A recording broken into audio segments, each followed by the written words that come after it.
আমন্ত্রণ দীপ্ত সংবাদে আপনাদের সঙ্গে রয়েছি আমি শারমিন নিপা। কোটা সংস্কারের দাবিতে আন্দোলনরত শিক্ষার্থীদের সঙ্গে আলোচনায় বসতে যাচ্ছে সরকার। এজন্য আইনমন্ত্রী আনিসুল হক ও শিক্ষামন্ত্রী মহিবুল হাসান চৌধুরীকে দায়িত্ব দিয়েছেন প্রধানমন্ত্রী শেখ হাসিনা। দুপুরে জাতীয় সংসদ এলাকায় ব্রিফিংয়ে আইনমন্ত্রী আনিসুল হক এসব তথ্য জানান।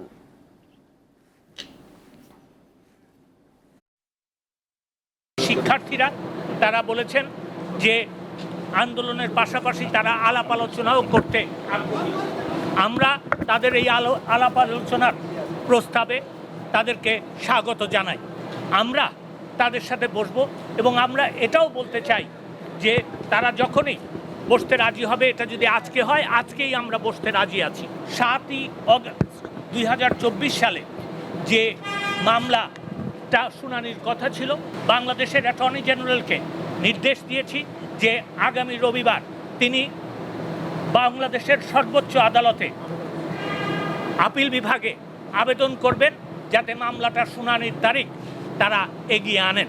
আমি তাদেরকে অনুরোধ করছি যে তারা যেন এই সহিংসতা বন্ধ করে এবং এই আন্দোলন প্রত্যাহার বা স্থগিত করে। আজকে তারা প্রস্তাব দিয়েছে, তারা আলোচনা করতে রাজি আছে। আজকে আমরা রাজি হয়েছি। এটা দেরি কোথায় হলো আপনি আমাকে বলে দেন। রাজধানীতে কমপ্লিট শাটডাউন বা সর্বাত্মক অবরোধ কর্মসূচি পালন করছেন কোটা আন্দোলনকারীরা। কর্মসূচির পক্ষে সকাল থেকে রাজধানীর বিভিন্ন স্থানে নামেন আন্দোলনকারীরা। একাধিক জায়গায় সংঘর্ষের ঘটনা ঘটেছে। মিরপুর 10 নম্বর গোল চত্বরে পুলিশ বক্সে আগুন দিয়েছেন আন্দোলনরত শিক্ষার্থীরা। এ সময় ফুটওভার ব্রিজেও আগুন দেয় তারা। কোটার সংস্কার দাবিতে রাজধানীর মেরুলবাড্ডায় আন্দোলন করেন ব্র্যাক বিশ্ববিদ্যালয়ের শিক্ষার্থীরা। সকাল 10:30টার পর শিক্ষার্থী জড়ো হয়ে রাস্তা অবরোধ করে আন্দোলন শুরু করেন। পরে পুলিশের সঙ্গে ধাওয়া পাল্টা ধাওয়া হয়। ঢাকা সহ দেশের বিভিন্ন স্থানে কয়েকজন নিহতের খবর আসছে গণমাধ্যমে, তবে দীপ্ত টিভির নিজস্ব সূত্রে এই তথ্যের সত্যতা এখনও নিশ্চিত করতে পারেনি।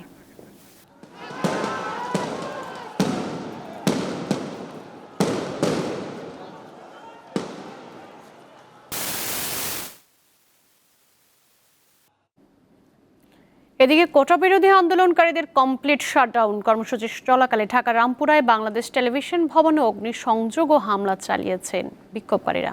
আজ দুপুরের দিকে এই ঘটনা ঘটে। বিটিভির ক্যান্টিন, রিসেপশন ও গাড়িতে আগুন দিয়েছেন কোটা সংস্কার আন্দোলনকারীরা। দিনভর রামপুরা এলাকায় আন্দোলনকারীদের সঙ্গে আইন শৃঙ্খলা রক্ষাকারী বাহিনীর ধাওয়া পাল্টা ধাওয়ার ঘটনা ঘটে।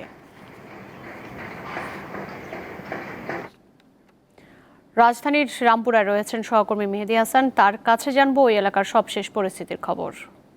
মেহেদী, বিটিভিতে হামলার ঘটনা ঘটেছে এটা আমরা জানি, এবং এখন সেখানকার পরিস্থিতি কেমন দেখছেন সে বিষয়ে আপনার কাছে কি তথ্য আছে জানাবেন। নিপা, বিটিভির একদম মূল প্রধান যে গেট দিয়ে প্রবেশ করতে হয়, এই গেটে এখন বিজিবি এবং ছাত্ররা আসলে একদম মুখোমুখি অবস্থান করছে। যদিও কিছুক্ষণ আগে এখানে বিজিবি এসে ছাত্রদের সরিয়ে দেওয়ার চেষ্টা করেছিল, কিন্তু আসলে সেটা বেশিক্ষণ তারা করতে পারে নাই। কিন্তু ছাত্ররা এই বনশ্রী যাওয়ার যে ট্রাফিক পুলিশের বক্সটা আছে সেই দিক থেকে আসলে পুরোটাই ফাঁকা হয়ে গিয়েছিল, কিন্তু পরবর্তীতে তারা আবার এই বিজিবির যে বাধা দেওয়ার ছিল সেই বাধা অতিক্রম করে কিন্তু আসলে একদম বিটিভির মূল গেটটিতে গিয়ে অবস্থান করছে এবং একদম বিজিবির সামনে গিয়ে তারা অবস্থান করছে। এবং এখানে যদি আপনাকে আরেকটু জানিয়ে রাখি বিটিভির ভেতরের অবস্থা, যখন আসলে এই অগ্নিকাণ্ডটি ঘটেছে তখন ভেতরের কোনো ভিডিও চিত্র ধারণ করতে দেওয়া হয়নি। আমরা এখানে যা দেখেছি আসলে ভেতরে এই ক্যান্টিন মানে মূল ফটক দিয়ে ঢুকেই বামের যে ভবনগুলো রয়েছে, টিন শেডের কিছু অফিস রয়েছিল, সেগুলোতে আসলে ভাঙচুর সহ অগ্নিকাণ্ড ঘটেছে। এবং বিটিভির যে প্রধান যে ভবনটি রয়েছে এই ভবনটির একটা অংশে আসলে আমরা অগ্নিপাতের ঘটনা দেখতে পেয়েছি এবং এখন পর্যন্ত সেখান থেকে ধোঁয়া উঠছে। এবং শিক্ষার্থীদের যে অবস্থান, তারা কিন্তু তাদের জায়গায় একদম অনড় রয়েছেন এবং এখানে বিজিবির অবস্থানকে তারা অতিক্রম করে তাদের অবস্থান নিশ্চিত করেছে। যদিও এখানে হেলিকপ্টারের সাহায্যে পুলিশ বাহিনী টিয়ার শেল গ্যাস নিক্ষেপ করছিল বারবার, পরে শিক্ষার্থীরা বিজিবির সাথে কথা বলে এই উপর থেকে টিয়ার শেল নিক্ষেপ বন্ধ করে। এবং হাতির ঝিল থেকে রামপুরা ঢোকার যে মূল রাস্তাটি রয়েছে, যেদিক দিয়ে আসলে বিজিবি 12-13টি গাড়ি নিয়ে আসলে বহর নিয়ে এখানে এসেছিল, সেই জায়গাটিতে আমরা দেখেছি যে বিজিবির ওপর কিন্তু শিক্ষার্থীরা আসলে তেড়ে গিয়েছিল এবং সেখানে বিজিবির একটি গাড়িও পুড়িয়ে দেওয়া হয়েছে। এবং সেই জায়গা থেকে বিজিবি কিন্তু আসলে অনেকটাই সরে দাঁড়িয়েছে। তবে বিটিভির যে মূল প্রধান যে গেট, সেই গেটটিতে এখনো বিজিবি এবং শিক্ষার্থীদের অবস্থান রয়েছে। নিপা। মেহেদী, আপনাকে অনেক ধন্যবাদ আমাদের সঙ্গে যুক্ত থাকবার জন্য। রাজধানীর মহাখালীতে রয়েছেন সহকর্মী আসিফ জানান, তিনি জানাবেন সেখানকার খবর। আসিফ, এই মুহূর্তে মহাখালীর অবস্থা কেমন দেখছেন এবং সবশেষ কি পরিস্থিতির খবর আছে আপনার কাছে, আমাদের জানাবেন।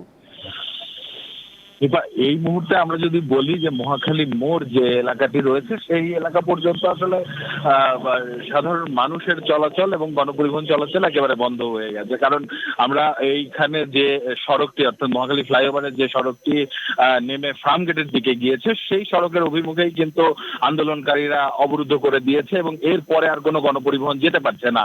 এবং আমরা দেখেছি যে সকল গণপরিবহন এই সড়ক পথে যাওয়ার চেষ্টা করেছে তাদেরকে সেখান থেকেই ঘুরিয়ে দেওয়া হয়েছে। এবং আপনি জানেন যে মহাখালী গুলশান এলাকায় অনেক অফিস রয়েছে যেখান থেকে চাকরিজীবীরা তাদের কর্মদিবস শেষ করে বের হচ্ছেন, তাদেরকে পায়ে হেঁটে নিজ নিজ গন্তব্যের দিকে যেতে হচ্ছে। এই জায়গাতে আমরা দাঁড়িয়েই আসলে যেটি দেখেছি যে মহাখালীর অপর অংশে অর্থাৎ যেটি আমতলী যে অংশটি রয়েছে সেখান থেকে প্রচুর ধোঁয়ার কুণ্ডলী আকারে উপরের দিকে উঠছে। আমরা এই নিয়ে আসলে এখানে যারা চলাচল করে ওই দিক ঠিক মহাখালীর আমতলীর দিক থেকে ফার্মগেটের দিকে যারা আসছেন এই সকল সাধারণ মানুষের কাছে জানতে চেয়েছে যে সেদিকের পরিস্থিতি আসলে কেমন। তাদের বর্ণনায় যেটি উঠে এসেছে যে সেখানে একটি ছোট পিকআপে আগুন দেয়া তারা দেখেছেন, এছাড়াও একটি ভবনে তারা আগুন দেয়া দেখেছেন সেখানে। তবে সেটি আসলে কোন ভবন এখন পর্যন্ত তাদের এই স্থানীয় যে সূত্রটি রয়েছে অর্থাৎ যারা এখানে অফিস চলাচলকারী যে সকল সাধারণ মানুষ চলাচল করছেন তাদের মাধ্যমে আমরা নিশ্চিত হতে পারিনি।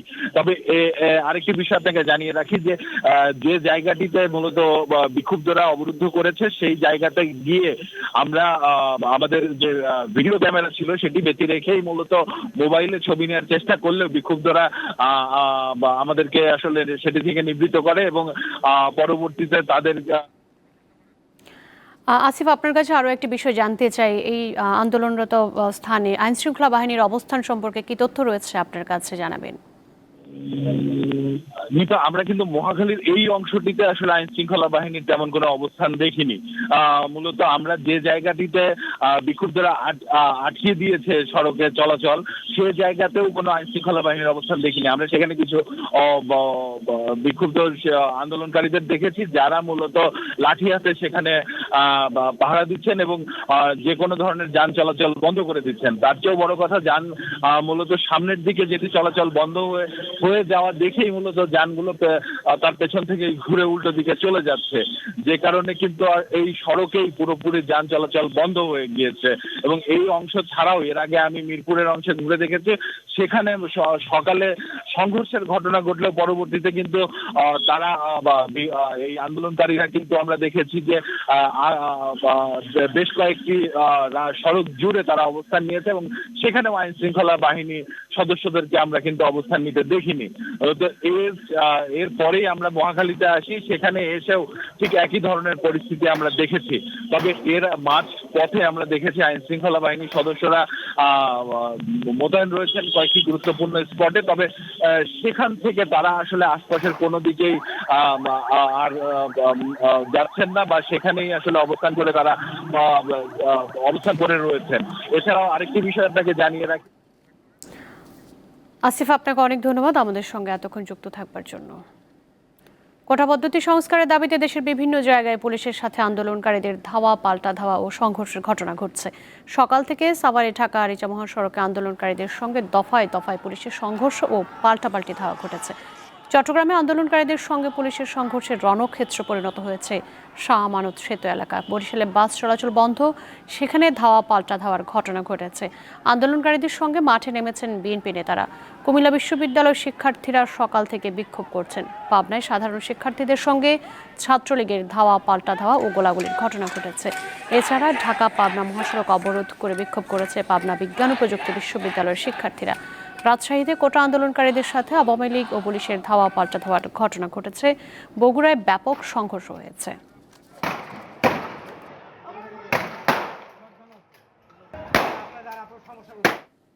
দর্শক, এই ছিল এখনকার মতো। আমাদের পরবর্তী সংবাদ রাত 11টায় দেখার আমন্ত্রণ রইল। আরও তথ্য বিনোদনের খবর পেতে যুক্ত থাকুন দীপ্ত টিভির ডিজিটাল প্ল্যাটফর্মগুলোতে। ধন্যবাদ সকলকে এতক্ষণ সঙ্গে থাকার জন্য।